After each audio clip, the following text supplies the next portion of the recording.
Maraming malulungkot na mga reactors. Pinagbawal natin gawa ng reaction video si Carla. Kasi pag Jomcar po kasi talaga, meron talagang nanonood.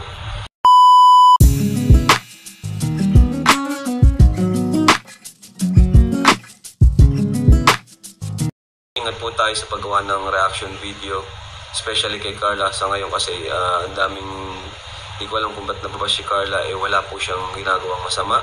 Carla is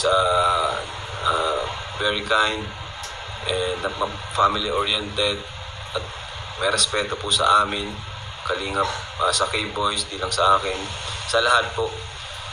So, yun po, about po doon sa YouTube channel ni Carla, yun po ay matagal na po yun, no? Matagal na po yun. Yun po ay hindi niya po ginawa nung binablog pa po namin siya. Saka, sinabihan ko naman na po yan, sila Carla, Kalingap Angels, na huwag muna silang gagawa ng YouTube channel. At nasa rules kasi yun. Kasi habang tinutulungan natin sila, syempre, patapusin muna, di ba? Hanggat andito tayo, provide sa kanilang pangailangan. Syempre, ang pangit naman po ng ganun, di ba? Na, ano po kasi yan syempre, doon tayo kumukuha ng pang-sustain sa ating pag-vlog. So, kapag nag-vlog na sila, di mahati na po yun. Yung pwede natin kitain, mahati na po. Pati yung views, mahati na po yun. Kaya yun po, mas sila naman po ay sumusunod naman po sa atin, no? Kasi di naman po natin sila tinulungan para mag-vlog. Tinulungan natin sila para umangat, para makabangon, para makagraduate. Yun po ang main purpose natin. Hindi natin sila tinulungan para mag-vlog. Yung pag-vlog na yun ay bonus na lang po yun at yun nga po ay pag-uusapan namin at pagmimitingan. Kaya pakiusap sa mga reactors po, no? Kasi pag lalo pa itong lumala, lalong naging toxic pa, lalong naka-apekto kay Carla, pagbabawal ko po na gawan siya ng reaction video.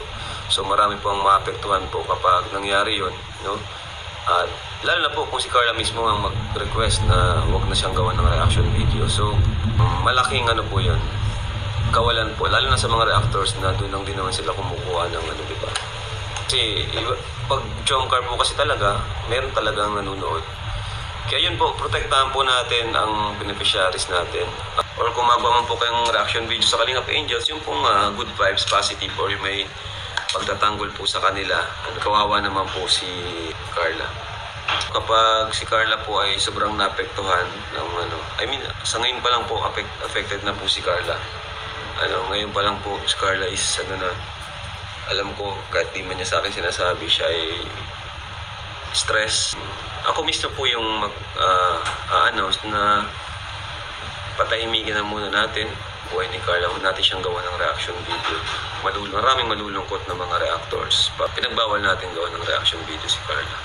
Although sinasabi ko naman sa kanila palagi na sikat na kasi sila, kilalang kilala na sila. Normal talaga na may mga taong hindi ka magugustuhan, may mga mababash ka. Normal po yun sa pagsikat. Mga bata pa po yan. Pangalawa, wala naman po yung YouTube channel. Kaya po andito tayo para magsalita para po sa kanila. Hindi lang kay Carla, pati sa ibang Kalingap Angels. Sino nakaraan itong may kumalat na video na siyempre andyan naman din si Papa Jones na palagi din nakakausap si Carla. At yun, alam ko naman na i-guide niya rin si Carla. Ako dito kay Carla, may tiwala naman ako sa kanya na siya ay pusong kalingap at yun, hindi naman niya po iiwan ng kalingap. Huwag po natin iba si Carla kasi pag nangyari yun ay yun nga gaya ng sinabi ko kanina, pagbabawal muna natin ang pagkagawa ng reaction video kay Carla, no? Kay Jomar na muna kayo. Kay Jomar na muna ang gawa nyo ng reaction video.